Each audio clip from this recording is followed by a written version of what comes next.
Hello everyone मो Sushila Sushila educational channel आपन समस्त को स्वागत। आसंतु आज आम यही वीडियो रे टेलीविजन बा दूरदर्शन ओडिया रचना जानिबा। उपक्रम समक्रांत मनुष्यर चित्त विनोदन पाई मनोरंजन रो प्रकृष्ट माध्यम हेउची टेलीविजन।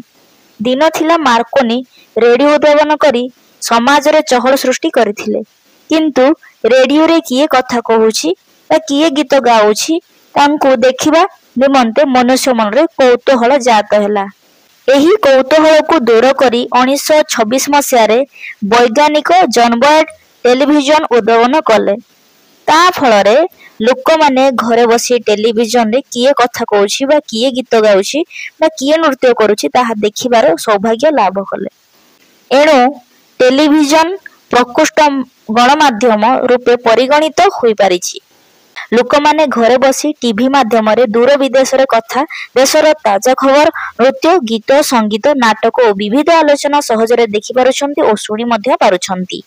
एहा मनोरंजन प्रकृष्ट माध्यम हेले हे ऑडियो विजुअल एड्स भाव रे परिगणित होई पारुछि, कारण लोक माने एकाधिक्रमे कार्यक्रम देखि पारिछंती और सुनी पारिछंती। सांप्रतिक जुग रे टेलीविजन आरंभ बहु प्रकार रे आसी पारिछि। विद्यालय और महाविद्यालय रे यह पाठ्य उपकरण भाबे स्वीकृति लाभ करिछि। टेलीविजन कौन और एहार गठन प्रणाली। इंग्लैंड वैज्ञानिक जॉन बर्ड टेलीविजन रो जन्मदाता अटंती। एहा देखिबा को बाक्स भଳି, एथिरे काचर बा प्लास्टिक रो एक परदा थाए। करेंट और बैटरी संयोग रे तार स्विच टिपिले छवि गुडी को से परदा बाटे देई दर्शकों को परिदृष्ट होई थाए। साउंड बॉक्स रो स्विच टिपिले सेथिरु शब्द बाहरे। मोटामोटी भाव में टेलीविजन हेउची एक जातीय बेतार यंत्र, जहा बक्ୟରେ बहु दूरस्थ व्यक्ति विशेष और वस्तु गुड़िकर रूप प्रतिफलित होई थाए। एही प्रतिफलन तेजस्क्रिय शक्ति साहाय्य संभवपर होई थाए। लोक माने घरे बसी टेलीविजन साहाय्य गीत, नृत्य, संवाद, खेल, नाटक, दूर विदेशर कथा और संवाद इत्यादि सुनी पारंती और व्यक्ति को मध्य देखि पारंती। टेलीविजन जेपरि प्रकृष्ट गणमाध्यम सेही परि लोक मानकर चित्त विनोदन प्रकृत सहायक होई परिछि। टेलीविजन कार्य प्रणाली। टेलीविजन यंत्रटी इलेक्ट्रॉनिक साहाय्य रे कार्यकारी हुए। विभिन्न स्थान रे टेलीविजन केन्द्रमान स्थापित होईछि। से केन्द्र रे निर्मित उच्चतम अट्टालिका रे रूप और शब्द ग्रहण करिबार यंत्रमान खंजा जाईछि। आकाश मार्ग रे गति करुथिबा उड़ा जहाजर आघात न हेबा पई टावर ऊपर नाली रंगर बत्ती जळु थाए। बड़ बड़ शहर मानंगरे से गुडीक स्पष्ट दृष्टिगोचर होई थाए। टेलीविजन केन्द्रर सर्वप्रधान विभाग हेउछि टेलीविजन स्तंभ और टीवी रिसीवर ऊपर प्रतिफलित होइथिबा रूप। एही रूप गुडीक टीवी केन्द्रर व्यवस्था अनुଯାयी केतेबेले साधा बा केतेबेले रंगीन भाବରେ प्रसारण करा जाय थाए, किंतु रंगीन चित्र देखिया पई रंगीन ग्रहण यंत्रर आवश्यकता पड़ी थाए। दूरर चित्र और संवाद ग्रहण रे सैटेलाइट बा कृत्रिम उपग्रह सहायक होई थाए। भारत रे नियमित भाବରେ टेलीविजन कार्यक्रम सर्वप्रथम 1965 ख्रीष्टाब्द रे दिल्ली नगर रे आरंभ होइथिला। समयानुक्रमे 1972 ख्रीष्टाब्द रे बॉम्बे नगर रे टेलीविजन केंद्र प्रतिष्ठा हैला। तापर पंजाब रो अमृतसर और जम्मू काश्मीर रो श्रीनगर ठारे टेलीविजन केंद्र मान स्थापित हैला। 1975 मसीहा अगस्त 9 तारिख रे कलिकता रे और 1981 मसीहा रे ओडिसा रे टीवी केंद्र मान स्थापित होई लोक मानकर श्रद्धाभाजन होई परिथिला। सांप्रतिक जगरे प्राय बड़ बड़ सहर रे टीवी केंद्र मान स्थापन होई लोकंक सेवा रे लागि परिछि। टेलीविजन रो उपकारिता।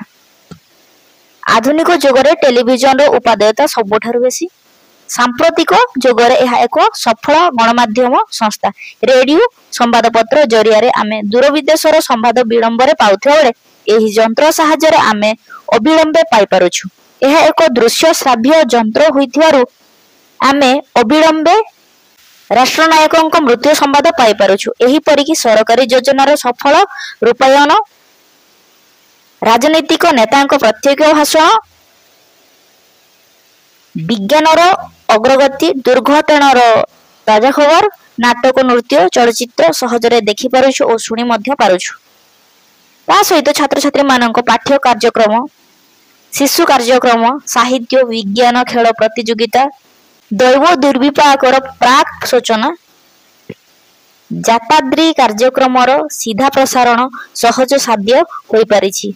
एणु दूरदर्शन लोकमानंकर मनोरंजन माध्यम रूपे परिगणित होइछि। दूरदर्शन उपकारिता और अपकारिता यह दृश्य श्राव्य यंत्र होइथिबारु आम्भे माने कार्यक्रम देखिबा सहित सुनिबा और व्यक्ति विशेषों को मध्य देखि पारुछु। यार उपकारिता तुलन में अपकारिता नगण्य। छात्र छात्री माने सर्वदा टेलीविजन देखि पाठ पढ़ारे अवहेला करती। एणु गुरुजन एप्रति सजग रहिबा विधेय।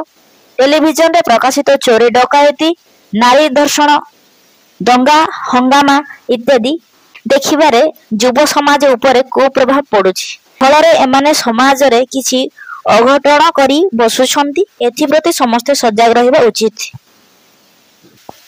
उपसंहार टेलीविजन प्रति आमर आग्रह और तत्परता वृद्धि पाउछि। एणु सरकार एप्रति यत्नवान हेले यार सफल रूपायन होई पारिबो। एही यंत्र आमर अनेक उपकार करुछि। आमे घरे बसी स्वल्प समय मध्यरे देश विदेशर कथा जानि पारुछि। जो कथा निरक्षर लोकंक पई स्वप्न थिला जहा आज दूरदर्शन माध्यम रे संभव होई पारुछि।